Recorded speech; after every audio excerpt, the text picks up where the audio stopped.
लेकिन सब सारी दुनिया देख रही है, पैसा इसमें इन्वेस्ट कर रहे हैं। ये एक तरह से वो इसको इन्वेस्टमेंट मानते हैं, बिजनेस बना दिया। बिजनेस बना दिया है। तो ये एक बिजनेस का रूप अगर जिस दिन राजनीति ले लेगी तो फिर राजनीति का हाल बहुत बुरा होगा। तो प्रजातंत्र शुरू में था पहले, आज पंचायती राज के चुनाव होते हैं, किस प्रकार के अभी मंच के माध्यम से बताया गया किस प्रकार से कैसे लोग हैं जो खर्चा मांगते हैं, खर्चे के नाम से पैसे लेते हैं। पहले इस तरह की कोई बात सुनने को ही नहीं मिलती। हमने खुद ने भी चुनाव लड़ा, पहला चुनाव लड़ा, मुश्किल से 70,000 रुपये खर्च हुए। 70,000 रुपये। 70,000 रुपये। और आज कितना खर्चा हो रहा है जिसकी कोई सीमा नहीं। अच्छा हेमंत जी, 2018 के अंदर जब आप चुनाव में गए थे, 2018 का चुनाव जब हमने लड़ा तो लोगों के सामने हमने कुछ वादे किए, हमारा घोषणा पत्र जारी किया।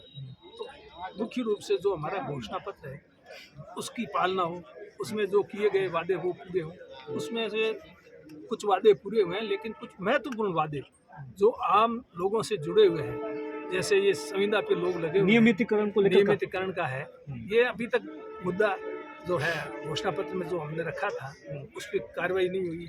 अभी कैबिनेट की बैठक में, प्रथम बैठक में ये मुद्दा उठाया था और मुख्यमंत्री जी ने कहा इसका हल निकालेंगे। लोग वहाँ पर धरने पर बैठे हैं।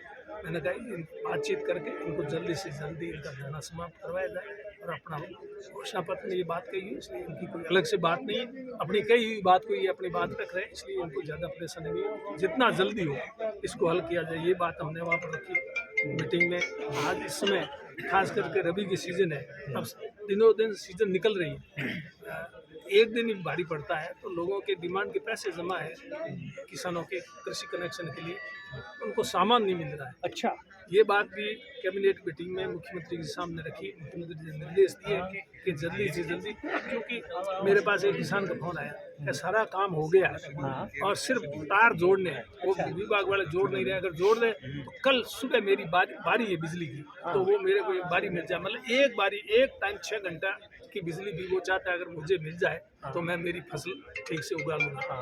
तो एक दिन के लिए कर रहा मैं, आगे सामान नहीं तो कितने दिनों के बाद में कनेक्शन हो गया, और फिर 10, 15, 20 दिन के बाद में कनेक्शन हो गया, तो किसानों को उससे कोई मतलब नहीं। राम जी, पायलट साहब ने पद नहीं मांगा।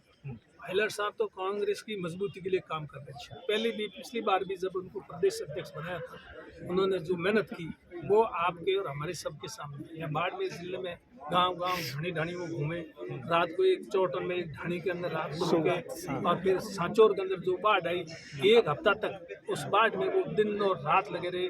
मेरे को भी यहाँ से साथ ले गए, तो मैं भी उनके साथ 6-7 दिन रहा। तो इस तरह से जो जितना प्रयास उन्होंने किया, तो 21 सीट थी हमारी कांग्रेस की, उसमें पहले 13 के चुनाव आई, फिर वो बाद में सत्ता में आए, सत्ता लाए।